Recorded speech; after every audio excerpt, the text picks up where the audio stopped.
Recently on my show, I had the chance to interview a man who's known as the fugitive of TikTok. He has an amazing story, literally detained in multiple prisons and charged with kidnapping his own son, although he actually had legal custody. Yeah, it's a wild story, very tangled web. His real name is Chad Hauer, and unfortunately, he has a debilitating medical condition right now, and he cannot get the help that he needs where he is in hiding currently in the Caribbean. So, in hopes of gaining attention for his story to put pressure on the FBI, he is trying to get the word out any way he can. In fact, he's not interested in money at all. He just wants awareness to be able to clear his name. Take a look at this, but for the full-length audio version, you can find it at ikewingate.com.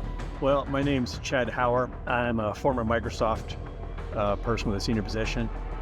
And then one day the FBI destroyed my career, my health, and my finances over false allegations, and they have fabricated evidence. And I know how crazy all this sounds, but I have court documents to prove everything I said, including their fabrication of evidence. Take us to the time in which you were served notice that something was going on. Yeah, I left the U.S. in early 2001 because I was not happy with the erosion of civil liberties and other reasons. And then in 2009, when I was traveling to Bulgaria, so I lived overseas from early 2001, and I had a senior position at Microsoft in a territory of 85 countries. And I went to Bulgaria to speak at a conference, and I got arrested by 5 armed Interpol agents and was put in 5 Bulgarian prisons.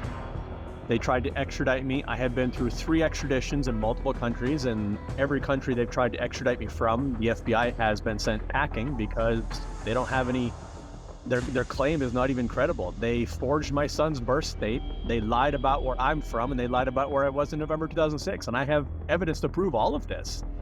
And the thing is, this was no mistake. The FBI knew what they were doing. They knew they were lying from the get-go when they went into court. They knew they were lying. This was not like, oops. The website makes it sound like a custody dispute, but the indictment of what they released to the newspapers is that I kidnapped a child in November 2006.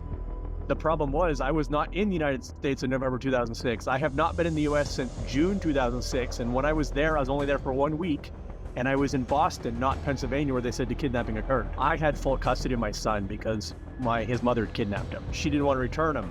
And even then, the Pennsylvania judge is like, nope, you have to return him. She's like, nope, I don't want to. So he sent the police to take him away from her. The judge put him on a plane, and then 2 months later, the same judge said I kidnapped him. One day when Hauer visited his mother in Erie, Hauer's mom didn't want to send him back to his dad. And that's when had to order 2 police officers to physically remove me from my mother and put me on a plane back to my dad.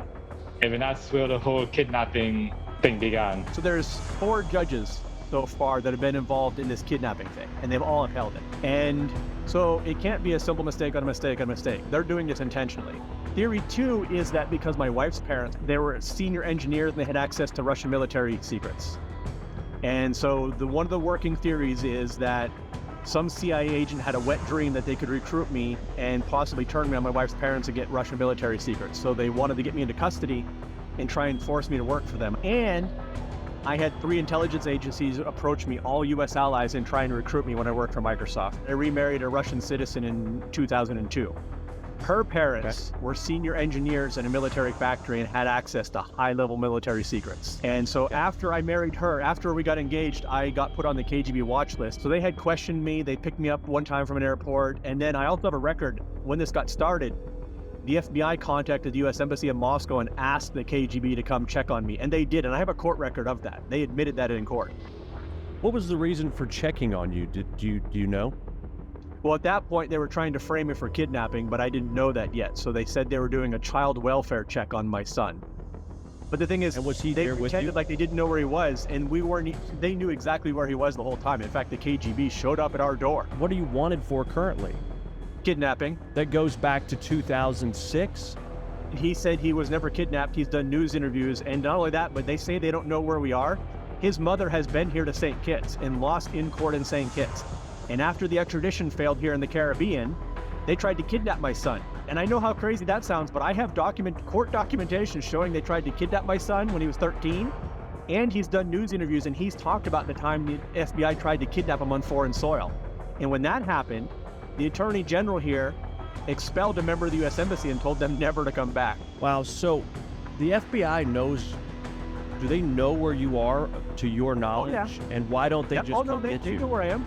It's in court documents. They have tons of court documents of them saying they know exactly where I live and that they've lost 3 extraditions and that they cannot get me unless I travel off this tiny island.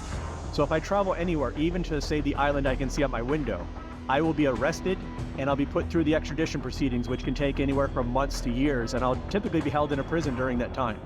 And I have a very serious medical condition which needed addressed years ago, and they're preventing me from getting surgery because I live on an island of 35,000 people. Our hospital here cannot perform the surgery, and I need to travel, and the FBI knows I need to travel, and they're blocking me from traveling because they want me to die here. But I'm in a lot of pain. I need urgent medical assistance. My kidneys are I'm continuing to lose kidney function every week. So I need help. I'm begging. Like to listen to the whole story? Listen to the full episode at www.iquingate.com.